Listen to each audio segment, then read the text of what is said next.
Okay. So now I'm recording again, and it looks like Ella is recording again. You're recording again, or not? Is it showing up, sharing? Is it? Am I still sharing? Wait. Oh, okay. You can. Yeah, I see. You're changing. You can answer again if you want. What's that? Yeah, it's sharing. Okay.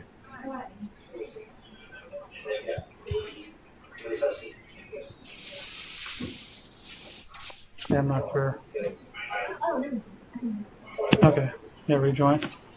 All right. Well, it looks like mine is finally saving, but it takes forever for some reason. I don't know why yours saves like that and mine takes forever. Well, that last one is not completed yet as well here. Yeah, It well, was the like really the old one, yeah. Okay, so we're back here, and we're all recording. So now we're going to do the lab. So the lecture, this lecture, when I taught it, the last time I taught it, was all one lecture, and I tried to break it apart, and we're going to be able to break it apart because it covers a lot of material.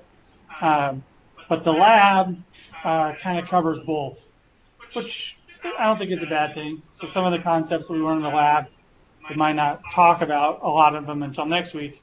So it may not get all the way through the lab. And I haven't decided yet if I'll assign a new lab next week or we'll just continue on with this lab. But I'm leaning now for that since it took me so long to get through the lecture portion. So what I'm going to do now is do the lab, talk about the lab, and we may not make it all the way through. If we don't, that's okay. We'll pick it up again next week. What I'm going to do is in ArcMap, I'm going to clear out. I'm going to hit new, create a new map document. I'm just going to get rid of what we've just done. I don't need it anymore. I'm going to create a new blank map. I'm not going to save it. And then I'm going to start the lab. All right, in the lab, we're going to talk a little bit more about Model Builder. We haven't talked about it yet. But Model Builder just allows us to kind of chain some of these tools that we've talked about up to this point together. Now, we've seen how Raster Calculator allows us to chain together tools too. They're just not connected as visually. But you can include Raster Calculator right inside of Model Builder. So anyway, one of the things that we've learned about is lots of times in GIS, there's more than one way to do it, I guess. So if you go back to the modules part and you go to the lab, you'll notice that there's two things that I put in there. I'll try to do this every week.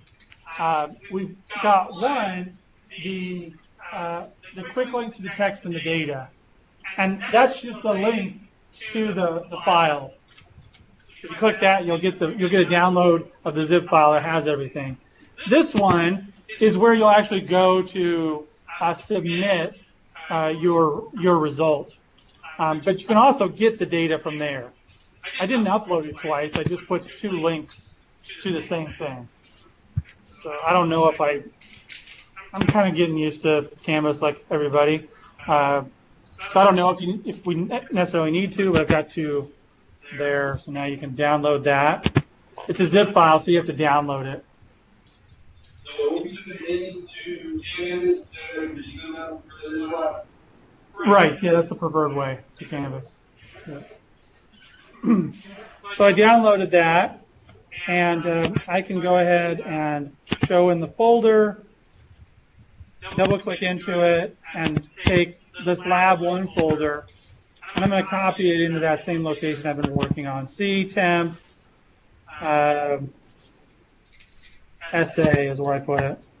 SA stands for spatial analysis, and paste it in there. So I put it in C temp lab 1 SA. You can put it wherever you want. It doesn't really matter. Just you do have to get it out of the zip file.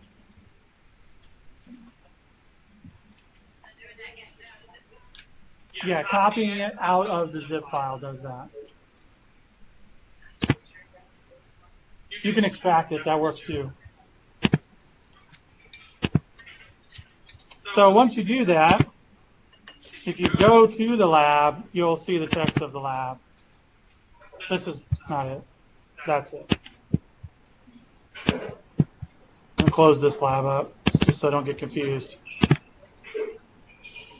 All right, so this is exercise 1, where we're going to do overlay and proximity operations. And what we're building towards is next week's topic, suitability modeling. So we're using these to create a suitability model. So if you read there, the purpose of this exercise is to implement a GIS model, which was reading number 1. It uses both overlay and proximity operations using the raster GIS model, which is what this course is about. Okay? So in this model, we're going to be creating basically negative factors. So the final result will be a map that shows negative factors. So the least negative factors will be the areas that are candidates for a nature preserve. So here we're going to have 3 layers of input that represent different negative factors. They're going to be towns, roads, and industrial areas. Oh, sorry. I guess that's 4. Towns, roads, industrial areas, and agriculture. Maybe I didn't notice that it said 3. Okay. So that's really 4 layers. So in each of these areas, there are basically 2 different things, 2 different attributes associated with each of these items. We've got a influence distance, which is a distance that represents the distance where these things no longer become a factor in a negative factor. So in other words, if you're more than 3,000, in this case it's meters, more than 3,000 meters away from a town, then we've determined that that's a good place to put a nature preserve. Okay? And then we've also got a factor score which represents how much of a negative influence that particular thing has. So towns has a factor score of 20, whereas roads have a factor score of 30. In other words, a road is a more negative thing for a nature preserve than a factor score. Than a town. So that's what each of those means. Further, says additionally, each layer has another number that represents the influence distance. Okay, the influence distance of each layer tails off at a linear rate, reaching 0 by the edge of the specified influence distance. So in other words, if you're 2,999 meters away from a town, the factor score is getting pretty close to 0. So it's not quite 0 yet. But when you're 3,000 meters away, it's 0. And everything beyond 3,000 is also 0. So you can already see that we're going to be using some of the concepts we learned. Because we're going to be doing things like saying, if the raster value is over 3,000, the factor score is 0. If it's less than 3,000, you're going to have to come up with some measure for it to tail off, to go from 20 all the way to 0 within that area. Okay? So we're going to calculate the factor score for each of the layers. Then we're going to combine the resulting layers through the overlay operations discussed in class. What's the overlay operation we're going to use? We're going to, each factor score, how do you combine numbers? What's that? Well, adding, yes, addition. So we're going to be adding the numbers up, combining the numbers, right? It's similar to the intersection, but in this case, we're adding them all up. Okay? All right, so we already did the first step. We downloaded the data, we unzipped it, we placed all the files in a folder of our choice. Okay, that's the thing we should have been doing. Then we're going to add each of those layers: towns, roads, industrial areas, and agriculture. Now these are all vector layers. Where's my ArcGIS? There it is. These are all vector layers, and we said this was a raster course, but we're going to take care of that almost instantly. So SA, Lab 1, here's all my layers. This is an area in Jamaica, but and we actually ran an exercise similar to this. I simplified it way down, but we were using this, and then we also added the positive factors in terms of, you know, where were the habitats for different animals as well. Okay, so it's been simplified a lot, but we're still going to use this example. So this is a watershed. What's a watershed, by the way?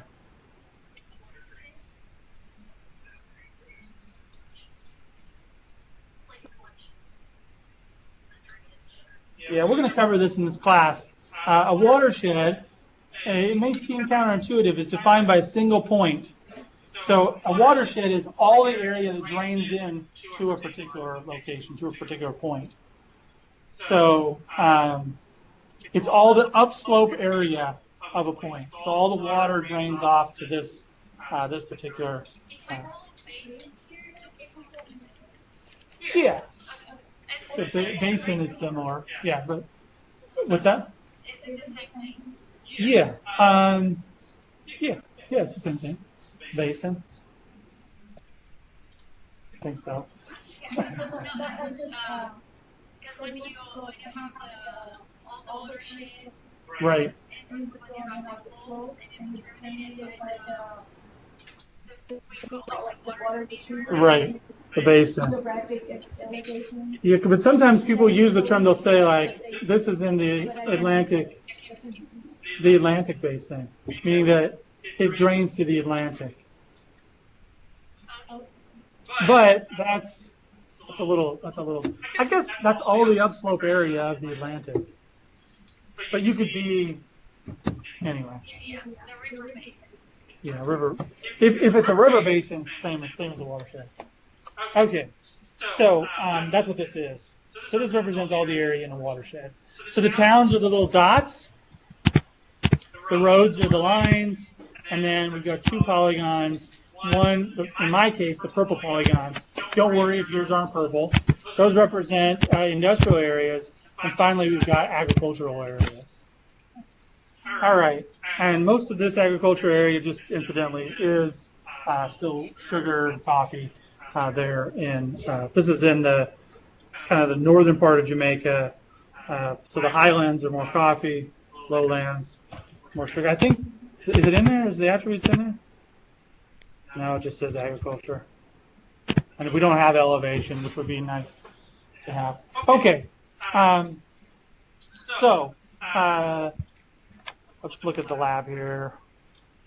Toolbox node. Okay. All right, so the lab has you walk through creating a new toolbox. You haven't done that yet, but you need to create a new toolbox to put your model in. We're going to talk about model builder here. So the text of the lab walks you through this, but I'm also going to do it right here, so you can follow along if you like. If you go all the way up to the top node here under our toolbox and right-click on it and say, add a toolbox, it's going to look for a toolbox. That's not quite what we need. We want to actually create a new toolbox.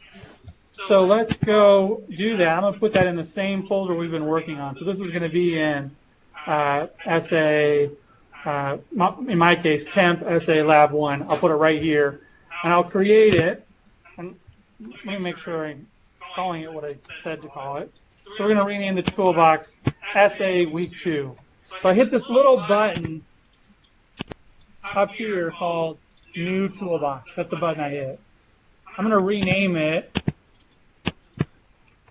SA Week 2. Then I'm going to hit Open, and it's going to add it to my ARC toolbox. So I added a new toolbox there. You can see that it put it right there. So I've made a new tool inside of ArcGIS. brand new tool. Sorry, a new toolbox. And what is a toolbox? It's just a file on disk. And it's going to contain all the instructions that you give it, all the new tools that you give it. So inside of our toolbox, you can say new model, and that will create a new, it's really a tool model. It's a new tool that is a model as well. So right click on the tool, on the lab instructions say do this, and say new model. You can also add script tools to a toolbox. We don't talk about that much except for the very last lecture in this course, but there is a course that we talk about that more. So now I've created a new model. You have a question on the code? Sorry. Okay, so I went up to the very top of our toolbox, right-clicked on our toolbox, and said Add Toolbox. Did you get to there? Okay. Once I went to Add Toolbox, I hit this little guy that says New Toolbox. And I hit that guy, and it created a new toolbox. I renamed it, and then finally I hit Open. Okay? And then under this, I right-clicked on the new one I just created and said New Model. You can also add an existing tool to a toolbox. So that's just for organizational purposes. If I wanted to organize the existing tools in a different way, I could add a bunch of tools to my own toolbox. But I'm not going to do that. New model is what I'm going to do. I already did it. I don't know where my model window went. But if you lose it, you can always right-click and say Open. Oh, sorry, not Open. Right-click and say Edit. Then you get back to this screen. Right-click on the model that you created, and you get back to the screen. By the way, let's close it for now. Everybody can practice opening it, but before we do, let's go to Properties, and let's change the name to, let's see if I said anything in the lab. Habitat Suitability Model. Let's change the name to Habitat Suitability Model. Now the actual name, let's see if it lets us put no spaces. I think it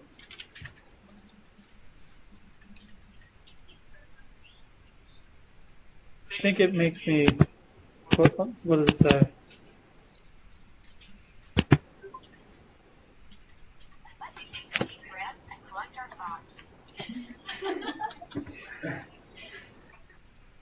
It's like a phone, and every time it thinks you say hi Bixby, now mess it up.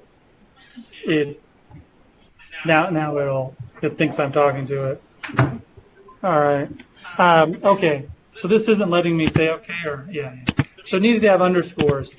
So the actual name needs to have underscores, and the label can not have underscores. Oh, it doesn't? Let's see what it's.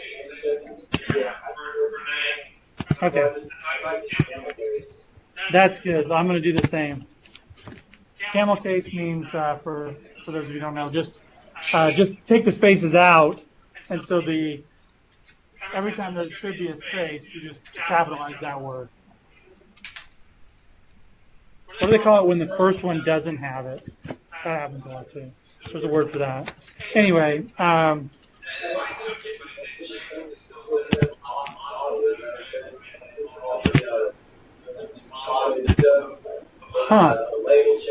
go back into properties and change it.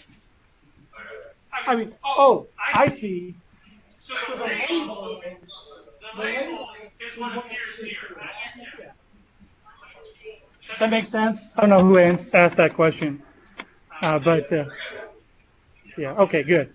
All right, the last thing before you press OK, I was also going to tell you to say store relative path names. What this does is it allows you to move all the data that goes with this model, if you have any data that goes with the model. If you move them together, as long as they stay in the same relative path, you can move it to a different machine. So in my case, I have a folder called Lab 1. I can move Lab 1 to any other location, and I would be able to utilize it. Okay.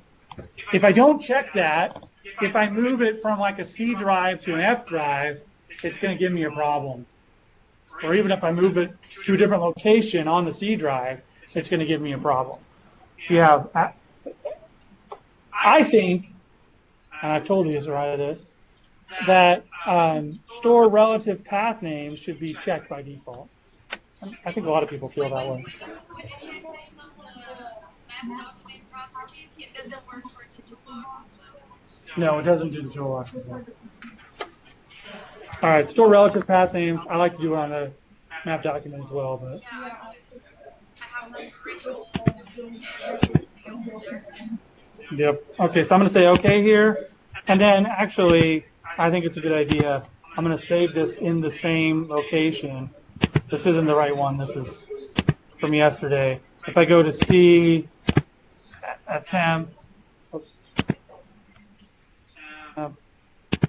SA, and lab 1, I'm going to save it in there too and call it lab 1.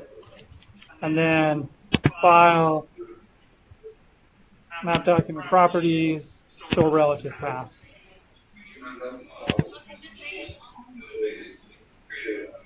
What's that? How did you save it on your folder? I just saved it into the same folder too. How do you resave it? How do you resave it? I already have mine saved. The save as is how you resave it. All right, so now we've got everything set up, kind of the preliminaries. Let's go to habitat suitability model and say edit. Now we're finally at the location where we are in to be at this part of the lab. Okay, right now, start building your tool. That's where we are, number 10. What we're going to do is actually we're going to run the Euclidean distance model, the Euclidean distance tool, 4 times in our model. Okay, we're going to run it for each of the input data sets. Okay, so eventually it's going to look like this inside a model builder where we have 1, 2, 3, 4 data sets.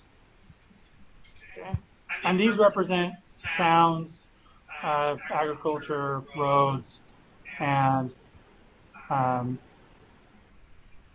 the other one. So I'm just going to go ahead and do that because we're gonna create it 4 times. But before we even, well, let's just do it once and run it to see what it looks like because we've never demonstrated that yet in class. Okay, that's what I meant before we do this. Okay, so the Euclidean distance one is under Spatial Analyst Tools and it's under Distance, and it's called Euclidean Distance. So go ahead and take that and drag it on to the habitat suitability model. So we've got it there, and we can go ahead now and if you double click. So something that I haven't mentioned yet, if you go back and read the help that is linked, the link that says in Canvas it's called Model Builder Background or something. It'll tell you this, but I'll go ahead and tell you this right now. The little things that are almost rectangles that are rounded off on the edge are the tools. Circles are the data.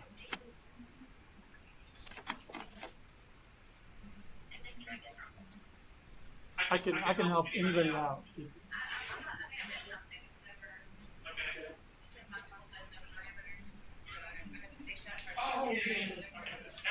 X that out. Sorry, I did that once too.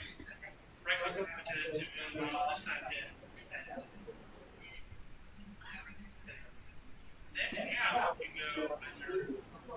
go under spatial analysis tools and expand distance.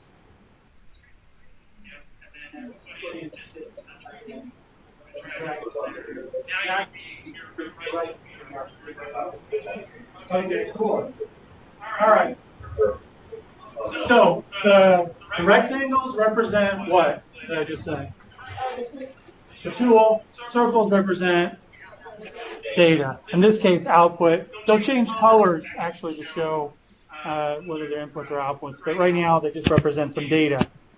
All right. If we double click on the tool itself, you'll see that we see the same thing we would have seen if we double clicked on the tool inside the toolbox. And this will give you an idea of what the inputs and the outputs are. Okay? The input is the raster of future data, source data, so it takes one input, and it outputs that distance raster. Now, I already explained what that distance raster is, but to get a better idea, let's go down to Tool Help, and you'll see that you can tell that I cut a lot of the slideshow, the lecture slideshow from here. Okay? So here is the illustration of what it does.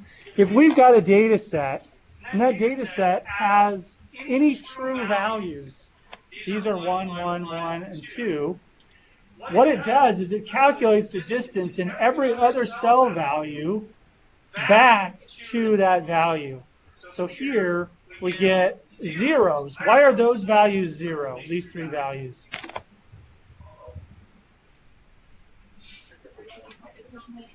Yeah, the distance back to the objects is 0 because these are all coded as 1.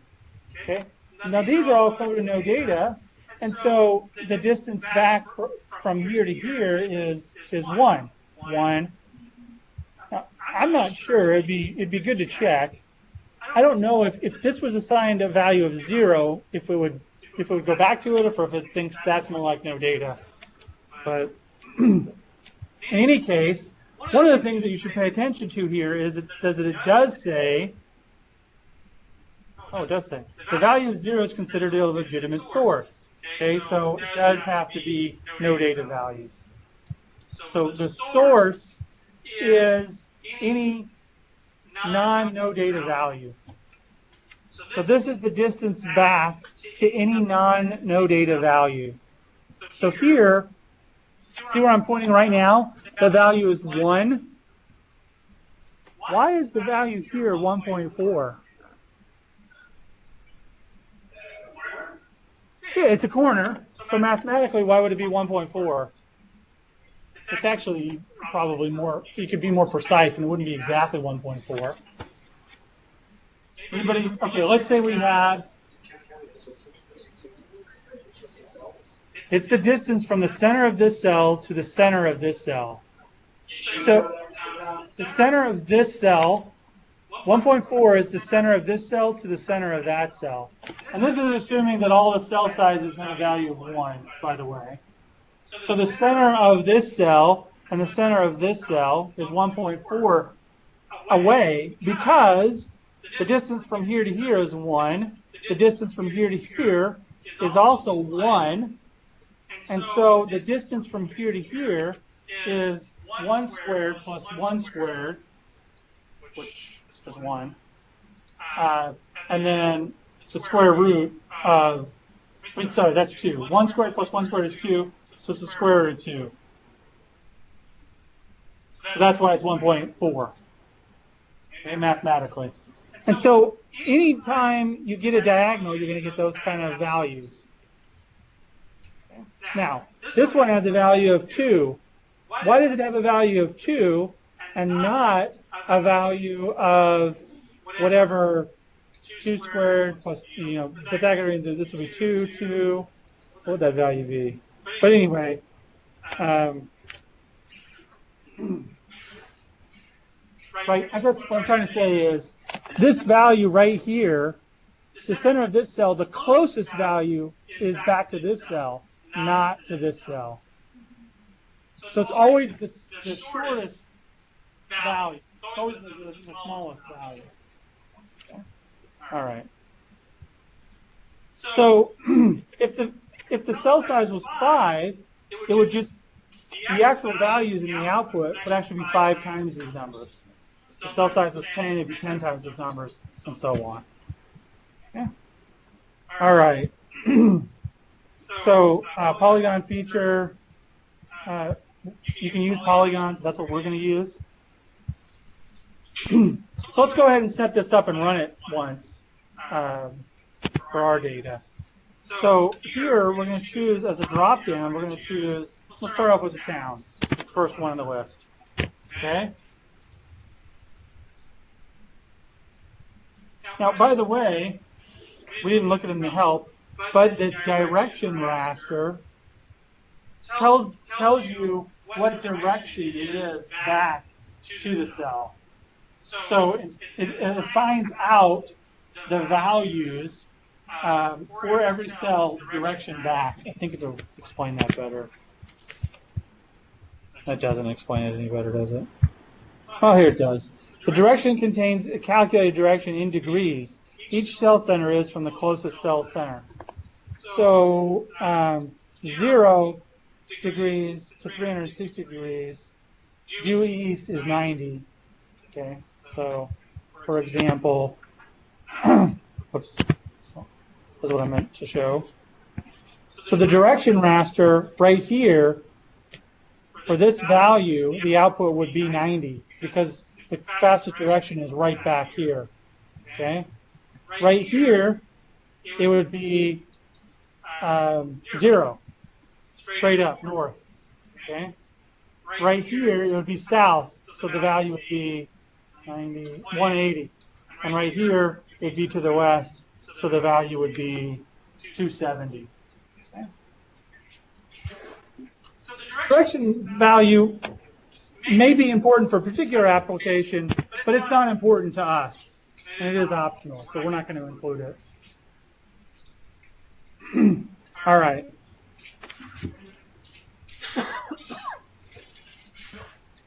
In the lab, if I talked about this.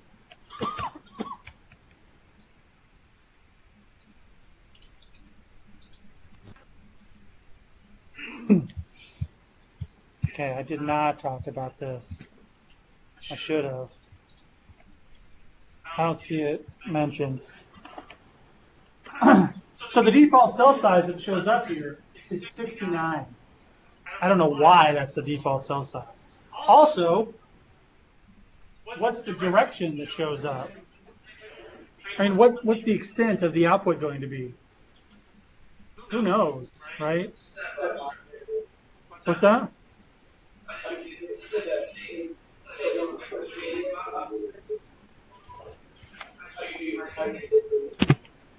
Double click on this guy. Do you have this part? Yeah, so double click on that guy. It says error. What's the error that it says?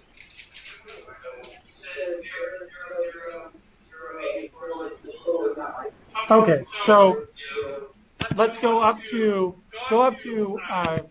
customize. Okay.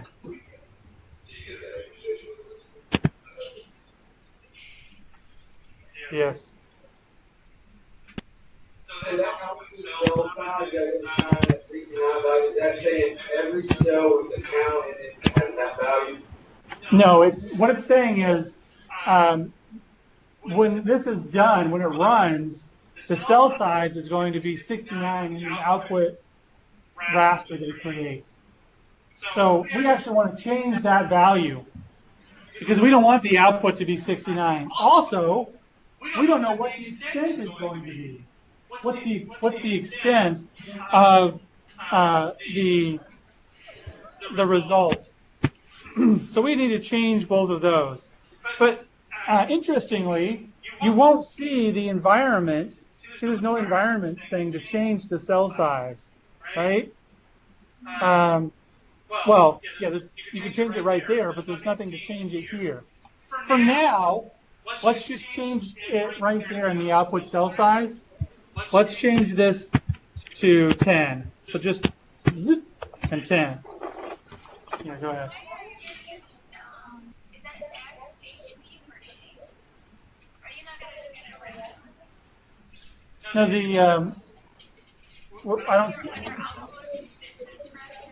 Oh, It's underscore SHP. It's because this is a shapefile. Mine is giving me a tip already. A what? A Tip. TIFF? Yeah. Yeah, that's fine. So this is where it's going to save it. Let's go ahead and change that. Let's go into here, and we're going to save it under C, SA, or temp. I'll put it in temp, SA, lab 1. I'm going to create a new folder called outputs. And then, what should I call it? This is going to be town distance. That town distance. That's what we're going to call it. And rasters in ArcGIS, we have a few different formats. Just like vectors. Vectors can be shapefiles. They can be geodatabases. They could be coverages in the old ArcInfo world. Rasters can be TIFFs. They can be IMG files, .img. They can be what we call ESRI grids. If you don't put an extension on it, it will make it an ESRI grid. And the problem with ESRI grids is that they can only have 10 characters in their name. 1, 2, 3, 4, 5, 6, 7, 8, 9, 10. So if I left it like this, it actually like wouldn't work. So I'm going to change this to .tif. And that'll save it as a TIFF instead of a ArcGIS grid. So just make sure that you're saving it somewhere that you want to, and if you put .tif, it'll make sure it saves it as that file format. I think we're pretty good at this point. When you add a .tif?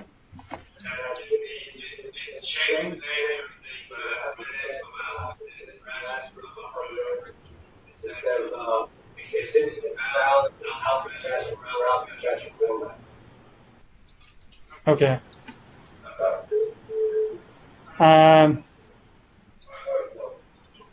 Where's the rest of the path that you're trying to save it?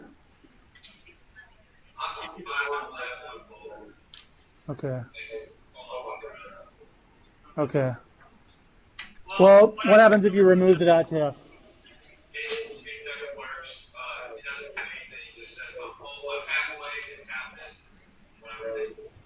Okay. All right. Why don't you rename? Right. Why don't you rename yours just town dist then? That'll work. Oh yeah, it'll still run for sure. Yep. That's just specifying the output type. Yep. Maybe it's 13 characters, not 10. But ArcGIS grids do have a file length, a file name length restriction. Like, so don't do this. But like, if I just typed in a bunch of characters like this, and I said okay, and I tried to run this, let me see if it.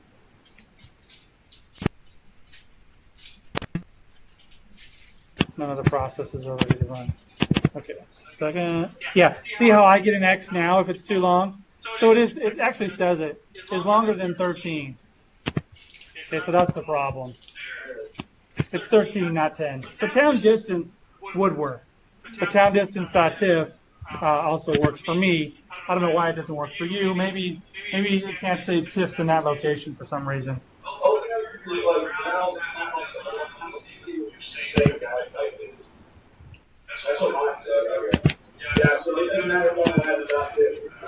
No, it doesn't. It'll create a raster file either way. It's just going to create a different type of raster file, but it doesn't really matter.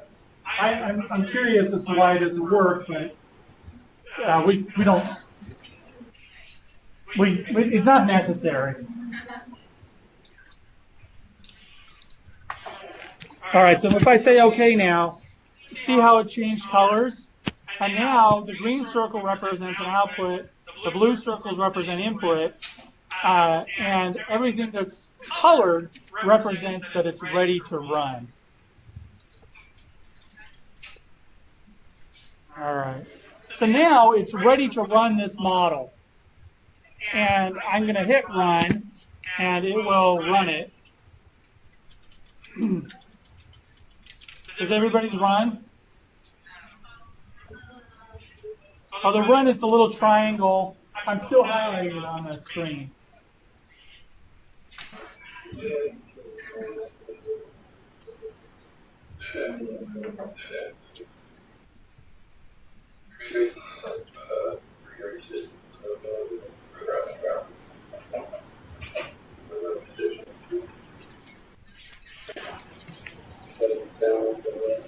Did that work for everybody? Okay, now if you right-click on town distance and you say add to display, it shows up there.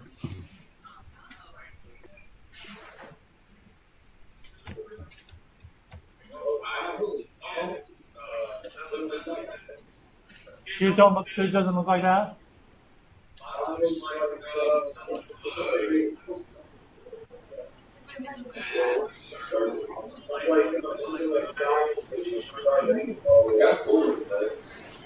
Hmm.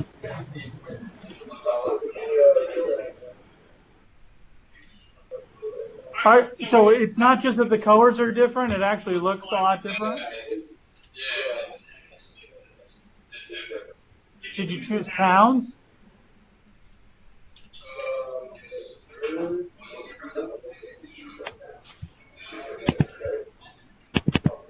Let's Down, distance, nothing in the maximum distance, output cell size 10, and nothing in the direction.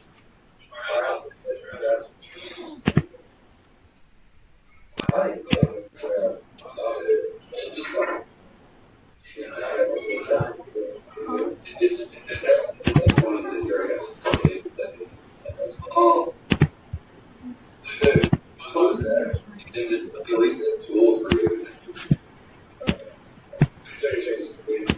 well, you can just write the whole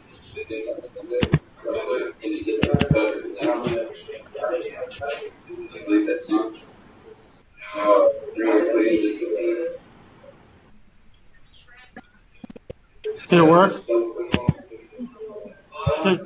Did you add it to display? Does it look right?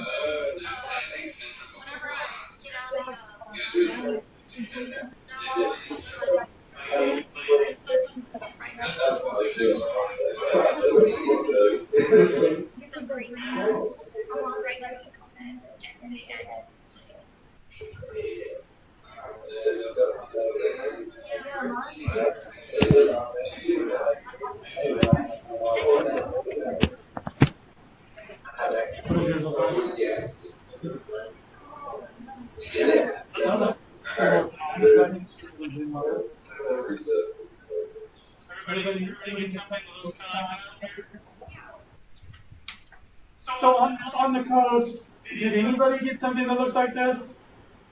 Yeah, I didn't see the direction. I tried the wrong way. Oh, yeah. Yep, that would be it. It looks pretty cool though. Right. So Euclidean distance, Euclidean direction just runs just this one. Runs just this part. So if we run it, it would have done the same thing. And yeah, so, you know, it would. Yeah. It's the raster equivalent of doing a buffer. Yeah. What's that? Oh yeah. That's right. Yeah. Exactly. Right. That was in 417. Yeah. Who took 417 from the last semester? You all did the same data? Basically, like orange, every yellow circle. No, it wasn't. It was vector data, the box on line. Yeah. So there was some bauxite lines in here that you did it with too. Bauxite is the aluminum, the element that you need to get aluminum.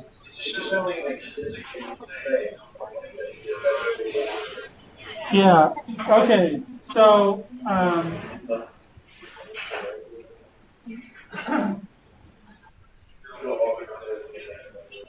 All right. So we're going to do a few more things here. To this model. One of the things that we're going to do is right-click on here and change this to a model parameter. It's one of the things that the lab talks about doing.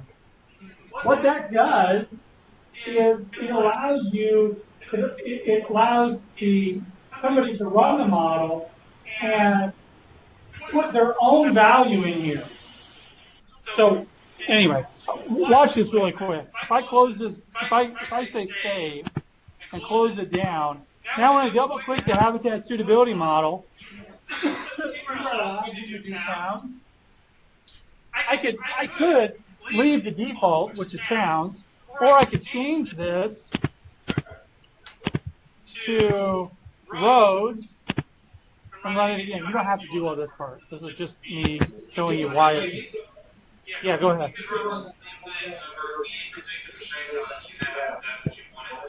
Right.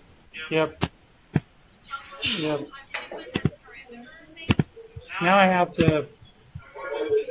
Okay. In order for this to actually show something, I have to change it slightly. So I'll review this. Okay. So the towns. Okay. The towns layer here is I've right-clicked and said make it a model parameter. Okay. Now I also have to right-click on this guy. It already says add to display. I'm not sure why it didn't add to display then. Maybe if I make it a parameter, it'll do that. So I'm going to say save, close it up, and then double-click it. Or sorry, I'm gonna try to run it again, choosing roads. For some reason, there it goes. Now it added it to the display. So I had to make the other one a model parameter, the output. Otherwise, I didn't know to add it to the display. So yes, the answer to the question on the coast. So I click on here and say edit. Now I can run it and put anything in there. Input. Now, so far, if you really thought about this, you would say, "What's the big deal?" Because it's the same. I could run utility distance and put anything I want in there too. In fact, you've made it so there's less options. Okay. So far you're right. There's no big deal. But if I build this out into a model using multiple tools, I could put in anything to be the beginning, and I could run a whole suitability model, and I'd get a result at the end, right? Yeah, so the copy and paste. All right. So I've got this all set up, and I think just because of time, what we're going to do is get it to the point where we have all of the utility and distance we're running, and then do the next step, and then leave it. We won't have another lab next week. We'll just continue on with this one. All right.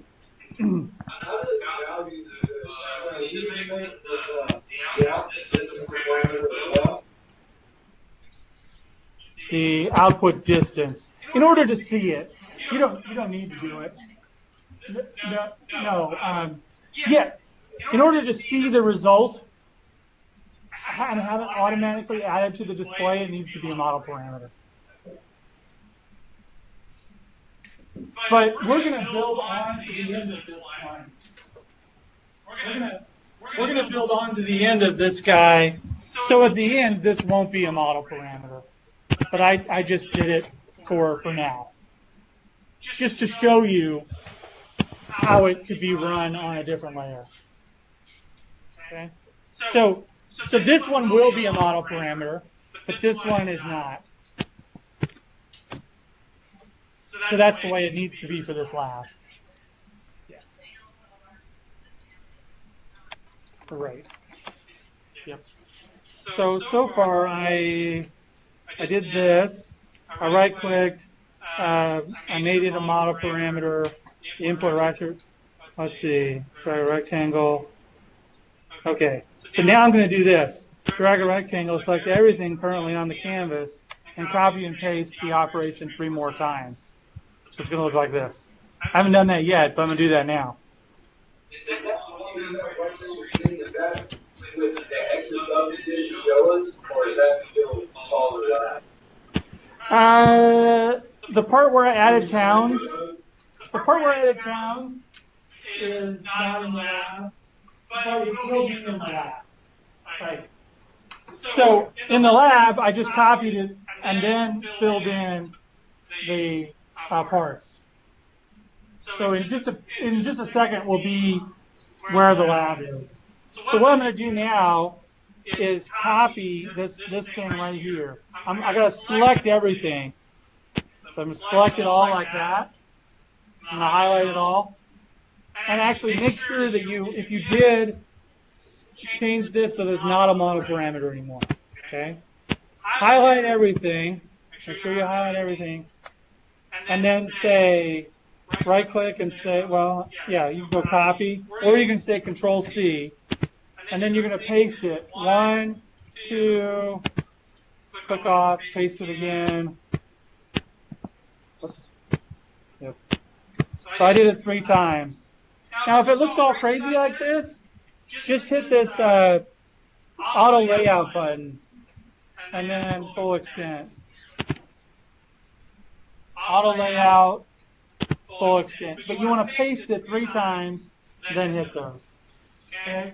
Now, you can see that it's colored right now, and it's not colored in the lab example. That's because you haven't added towns in. So all we have to do is change each of these to one of the other ones. So go into towns, go into one of them, and change that to roads. And change this one to industrial areas, and change this one to agriculture. No, did I already do agriculture? No, that's right. Okay. All right, I changed each of these. So now this is town. Let me just point here. Now this is towns, this is agriculture, this is industry, and this is roads. Okay? So you're going to calculate the Euclidean distance from each of these guys. However, you also need to change the outputs, because right now the outputs are all going into the same place. So if this entire model runs, it's just going to override it each time. That's not right. We need to have each of these be their own area. So you can go into here and change. I'm just going to change this to ag distance. Oops.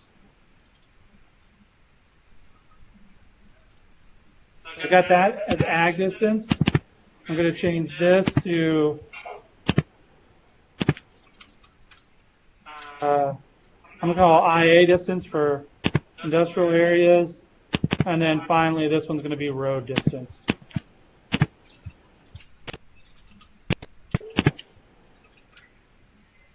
We could have changed all of these by just selecting right here.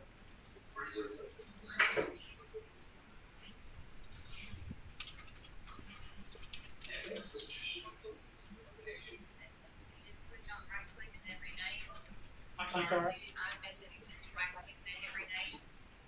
No, rename won't do the same thing.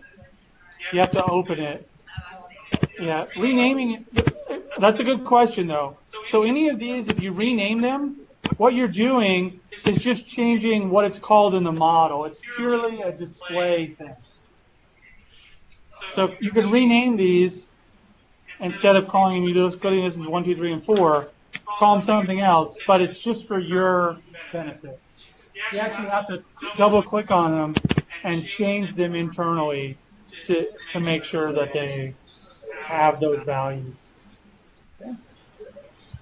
The other thing that we want to do, and the lab does mention this, we want to change so that each of these has a little p next to it. So we want to change each of these to a model parameter. Each one. So we've got all 4 p's. My circles are turning green. What's What's that? that? My outlets. Oh, your outputs are turning green. Yep, that's fine. That's the way it should be. Yeah, Yeah, so we did it in a slightly different order. Here, we had you go in, and this is where you actually went in and said towns, and they finally turned green. See what I'm saying? So, in order to like show an example of one, I set one up. Okay, but eventually you get to the same place. So the lab text gets you to this point, it just did it in a slightly different order. Okay, that's what I'm trying to say there. Okay, so you've got, the important thing is you've got 4 Euclidean distance functions. Each Euclidean distance function chooses one of the raster layers, and you set the output to be somewhere in the same place. Let's see where I said to put it in the lab.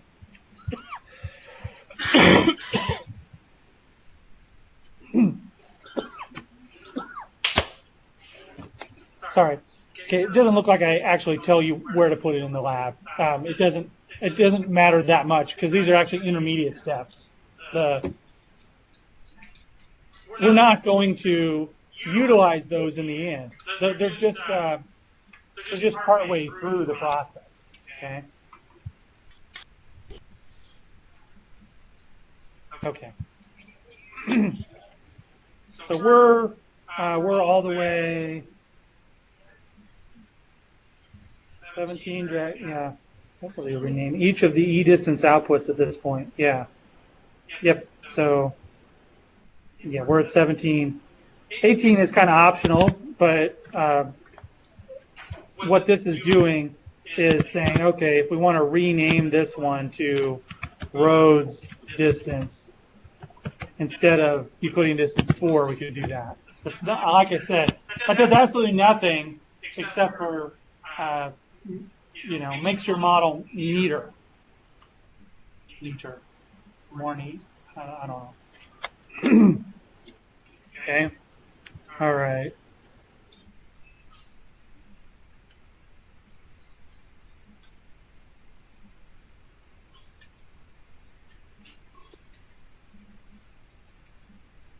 Actually, we hadn't done 17 yet. Sorry. We were at 16. 16. We're not ready to run the model yet. Still need to do a few more things. But however, let's go ahead and run the model. Make sure it works for everybody. Okay. So we're at this point right here, and if we hit the run model, see how it's doing multiple things? The red is actually what it's running. And so it ran all 4 of those. And I don't know if it added them all to the view. Let's see. Yeah, it added them all to the view. So there's the Rhodes distance.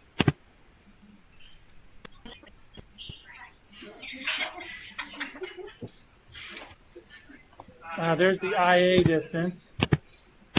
See how it's really small, just over there. Okay.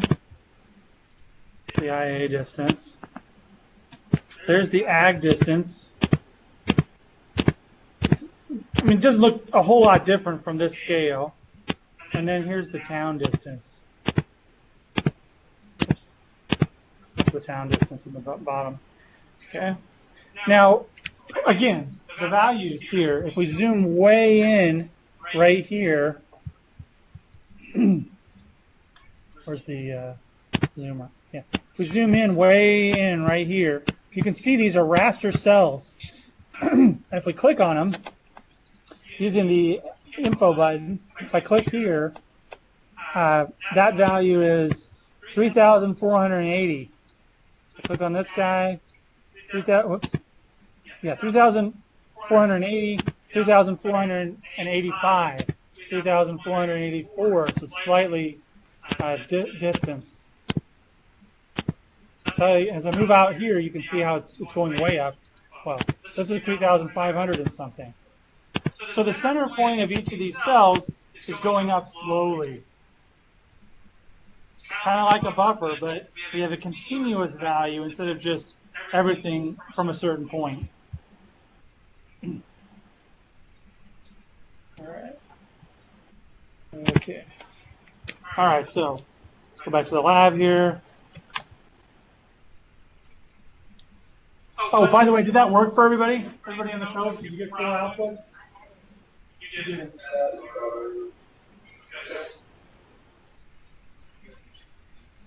Did you click add to display? Yeah, just right click on all three outputs and add to display. Yeah, it says that on display. Now, in the lab, you can do this. Did you hit read? Yeah, it's fine. You can see how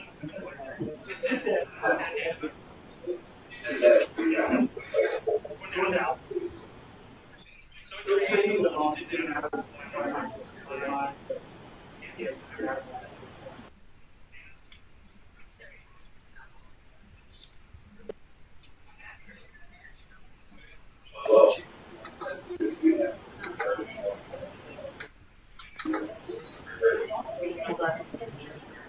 Sorry?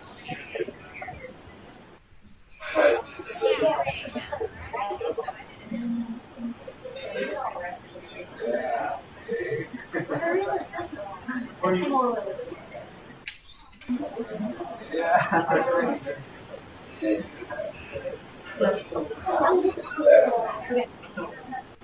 That's what it's saying.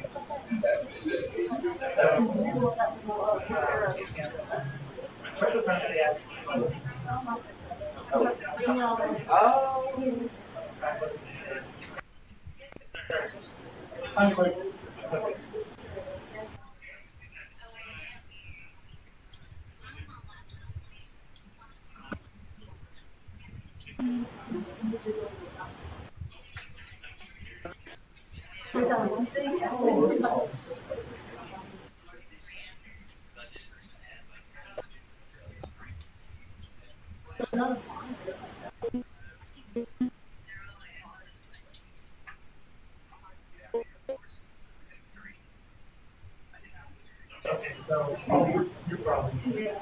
No, so we named them all, but because we didn't specify the output location. So it's basically when it runs, it's just overriding each time. So is this the right one? So we typed in. No.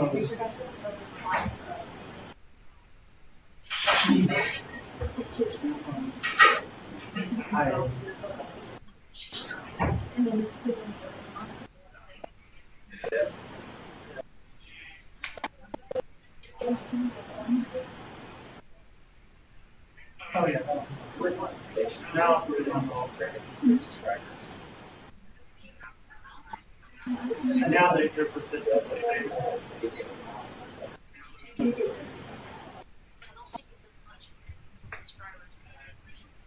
but I don't.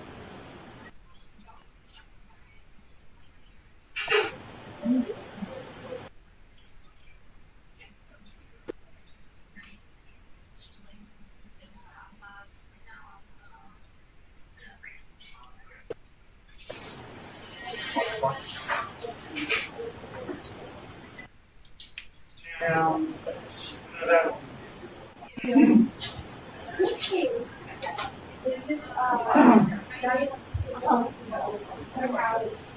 Okay, so I'm not sure. A couple of the problems or a couple of the issues that people had here was it not showing up. It ran, but it didn't show up. And there were a couple things that we did. One thing is that we just added them manually. We went to the location where they were, where it was stored. This is so tiny. We went where it was stored, and we just added the data back from that location. The other thing is that one student had actually not renamed they'd renamed this bubble, but not renamed this part. And so we just need to make sure that these are all different. Otherwise, when it runs, it's just overwriting. Like if it runs this one, then it runs this one, and they have the same output, it's just overwriting that file. Another thing that happens, different symbology. Oh, yeah. It was like two colors, so Okay. So there's a different default symbology. Now, that's not really a problem because all these layers aren't layers that we actually really even want to see at the end. They're just intermediate layers. Okay. We're going to combine all these layers to get our final product. And our final product is the layer that we actually care about and want to see. Okay? The final product is going to be, we're going to take a raster calculator and combine them using an expression. Okay?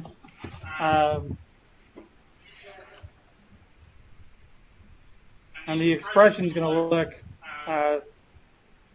something like this. We're going to have a raster calculator expression for each of the inputs. So here you're going to have a conditional expression that says, okay, I'm going to take the town distance and I'm going to find all the values that are less than 3,000. If they're less than 3,000, the value is going to be 1 minus the town distance value divided by 3,000. If not, it's going to be 0. That's a pretty big expression, but just this part of the expression, what do you think that's doing?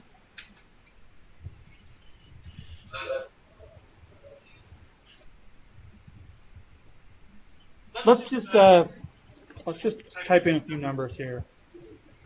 Okay, I'm going to open up Excel. Okay. And I'm going to type in values.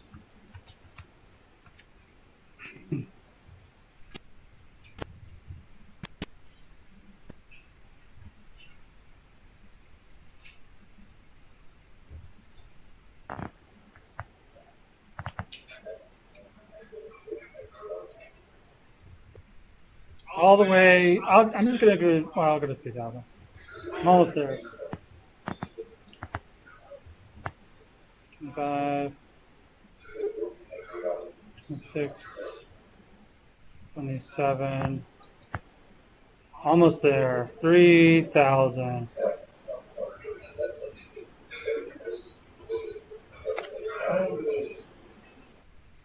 Okay, so there's probably a better way to do this. Actually, definitely a better way to do this. Okay, but you see how I created numbers all the way from 1 to 3,000? So now I'm going to put the expression in there and see what it does. So all the numbers in my, actually I got to go a little bit past 3,000. Well, no, 3,000 is fine. Okay.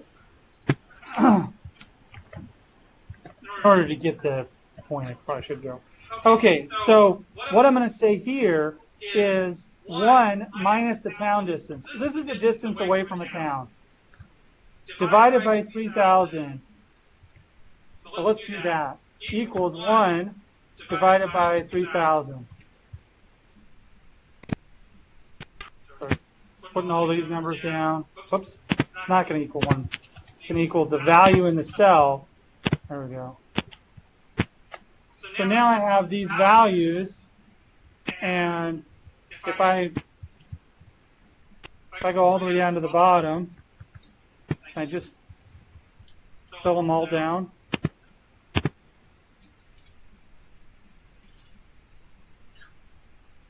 Okay.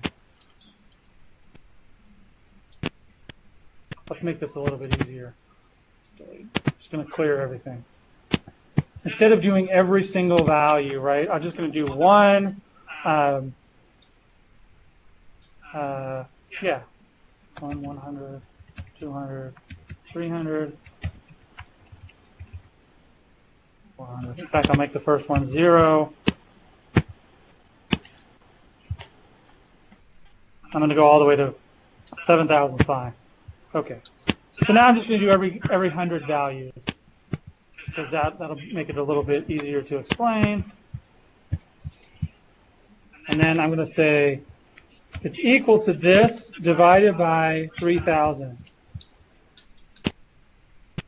I'll fill that down. See, it won't take as long to fill down doing this. Okay. So everything below 3,000 is now getting a value of that's less than 1, right? Okay. So I've changed the values from 0 to 3,000 to go between 0 and 1. Because my goal is to steadily change the influence from being really high right in the middle all the way out to a linear scale out to being 0 at the end. And everything after that is going to be 0. So now, instead of going from 0 to 3,000, I'm going from 0 to 1. Okay? And then I'm going to multiply that by, or I'm going to say 1 minus that value. 1 equals 1 minus this value. So now 1 is going to be the highest value in the center. So now I go from 0 all the way down, from 1 all the way down to 0 at 3,000. See my value for 3,000? Where is it? Right there. And it's now 0. So I've succeeded in going from 1 down to 0. Why do I multiply that value by 20? Because that's the influence value. So here, I multiply that, this value times 20. Now I'm going to go from 20 all the way down. So my values start at 20 and they go down linearly until they get to 0. And finally, I'm going to say, okay, if this value, let's go back to this value, is less than 3,000, use this value. If not, use a value of 0. And I fill that down, and you'll see all the other values change to 0 outside. So the end result is this is going to be the output of the raster calculator expression, and the end result is going to be that at 0, at the center of the thing, I get a value of the factor, and then it slowly decays out until the edge of the distance. And at the edge of the distance, I'm going to get a value of 0 all the way for the rest of the time. So this is the formula, the mathematical formula for implementing my rule, which was, what I explained. But 3,020 are where you plug in those values from the table. See, 3,020. So for roads, you'll change it to 30 and 2,000, but it'll be the exact same expression. For industrial areas, you change it to 40 and 3,000, but it'll be the exact same expression, and so on. All right. So that's what this means. It's the generalized form here. Y is the influence distance, ZZZ is the factor score, and that's the name of the layer. Okay? So that's why it was important to change these guys here. To make sure that each of these names is something that you will recognize. I'm going to go rename them just so that without the TIFs on the end. If you don't have the TIFs on the end, you don't have to do that. Just so that it's easier to deal with them. This is just the renaming. I'm not changing where I'm saving them. Just so it's easier to deal with them in the expression. You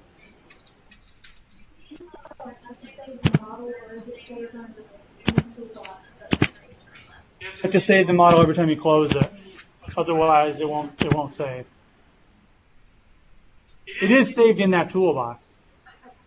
Yeah, but you do have to save it. If you don't save it, it won't be saved. Okay.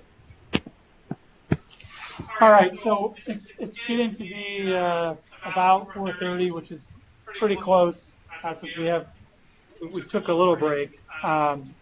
So I think what I'm going to do is demonstrate putting one raster calculator on here. Okay, put on one raster calculator, and then there won't be a formal lab for this week. What I want you to do then is for this lab, create the rest of them. Okay, for the other raster calculators, and then we'll finish this lab up next week. All right, so I'm going to go to raster calculator and throw one raster calculator on here. Raster calculator. That's under map algebra raster calculator. And I'm going to do this. Let's do it for the town since that's the first one we did. And I think that's the one in the example, right? Or is it roads? Nope, it's towns. So yeah, let's do towns.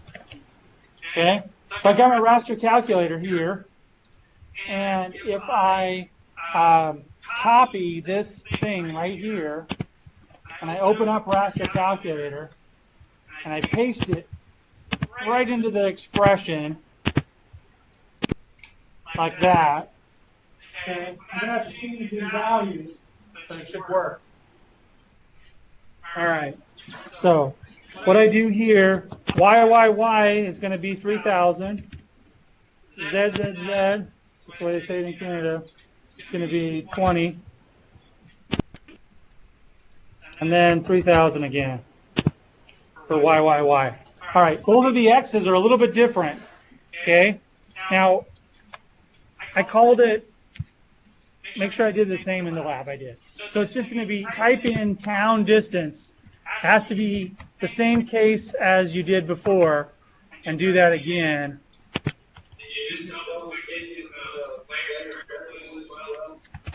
You can. Let me explain the difference though. Okay, so if you double click it here, oh, actually there's no difference. Sorry, I thought that. Okay. Yeah, no, you're right. Yeah. There is a difference, like, see these little, so let me explain that there is a difference sometimes. See these little recycle symbols? Those little recycle symbols mean that it's a data set that was created within the model, or will be created. If you haven't run it yet, it won't be created yet. The little triangles mean that it's actually data that's added to your map. That's not a triangle, it's a diamond. The little yellow diamonds, that's what those mean, okay? So there can be a distance. Sometimes it can be actually named the same thing. For example, we've got a road distance and a road distance. So there's a subtle difference. Right now, those happen to be the exact same thing. However, if I went in and changed the value inside of if I double click on that and change the value inside of it, it could still be named road distance, but it would no longer be the same thing as road distance over here. Not a super, I mean, I guess it could be a super important thing. All right, now the output raster, we'll just call this, well, I'm going to save it into outputs, what we've been dealing with. You can save it wherever you want, but I'm going to call this, so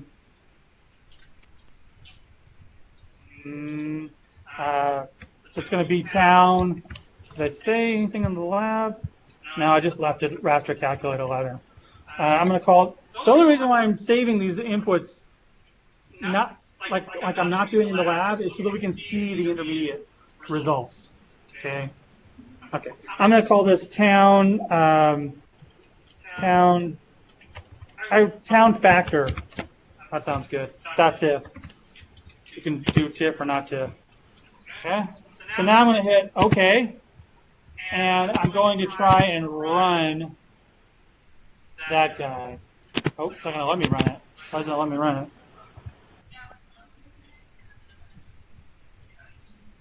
Did I mess up something in my syntax? You're missing one after count, I guess. I think I see it. Yeah, they are. My problem is that I cut and pasted those quotes, and I didn't like those. So actually, whoever, it's hard to see talking about those is black, pretty black for us, but whoever asked that question, that was great. So if you just deleted these parts like this, everything including the quotes, and double click on town distance, it'll make sure that the quotes are okay. So what happened was my quotes weren't the right type of quotes. They like leaned in. Okay, so now it's going to work. Yes, and see how it connected it? It didn't work right. So it connected that in. Now if I run that guy, it should run. Let's see what the results look like. That's a great question. If I run it from within the model,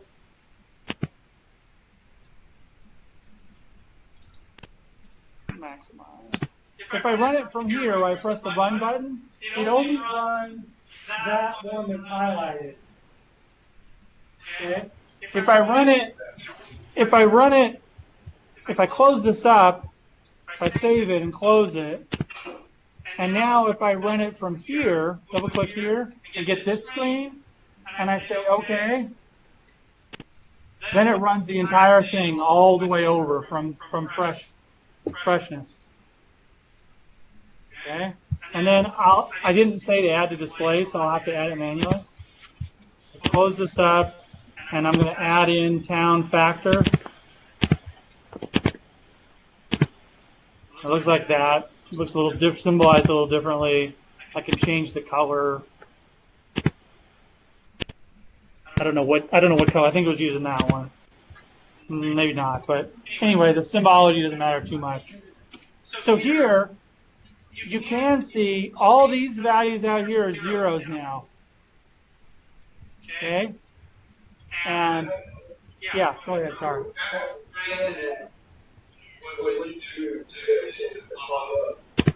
I just added it manually. I went to the Add Data button and navigated to where I stored it on disk.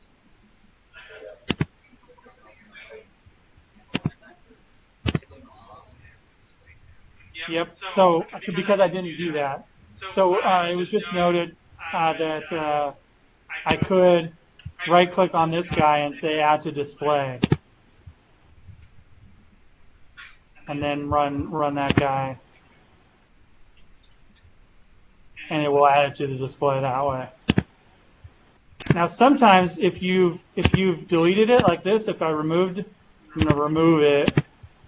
Okay, then I'm going to run it again, even though it says Add to Display.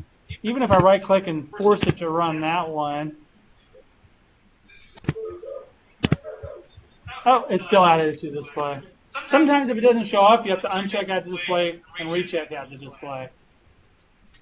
Not sure of all the quirks there, but it's definitely up, and it definitely worked. Okay.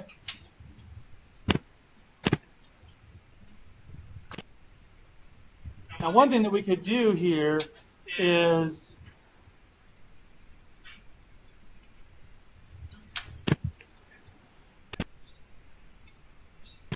if we hit environments, we can change under raster analysis, we could change the cell size right here. Okay. I'm not sure which one overrides it. What's kind of more important is this processing extent. So I'm going to change the processing extent to same as display and just run it one more time. And what this will do is that the processing extent for everything that runs will be the entire, everything you can see on the screen. You'll see the result here when it finishes. Let me add it to display.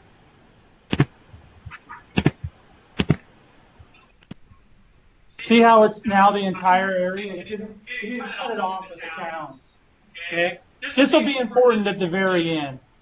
But I went ahead and showed it to you now. So the difference here is that if you didn't do this, did you see how when you ran? I think it's just which layer is just over here? Is it agriculture? No, it's industrial areas. The industrial areas, see how they're just over here? So if you ran it by default, everything over here would be no data. All this area would be no data. And that would be bad if we tried to compare it. So anyway, that's why we needed to do that. All right. So the assignment for this week is to go read through the help for the background, the link for Model Builder, read the spatial analyst help, but the Model Builder help is more important at this point. And then go through and add the raster growth area expression for each of these. Now, if you want to try to be really advanced, by the end of this course, hopefully you'll be like, oh, that wasn't that easy. Is to take these and combine them in another raster calculator expression that will add them together, okay, for the final result. Okay, the final result. That step is what we're talking about.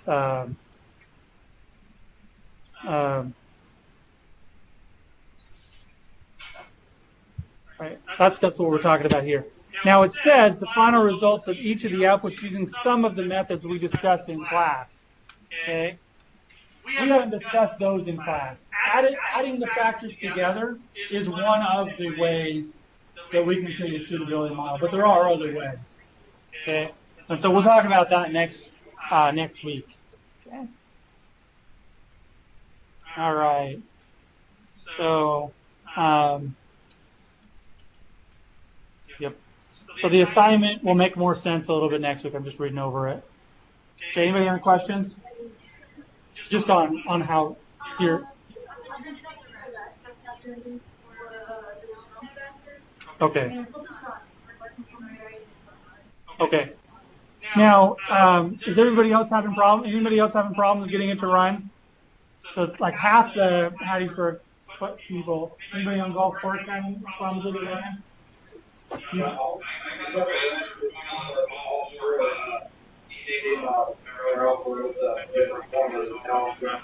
Awesome.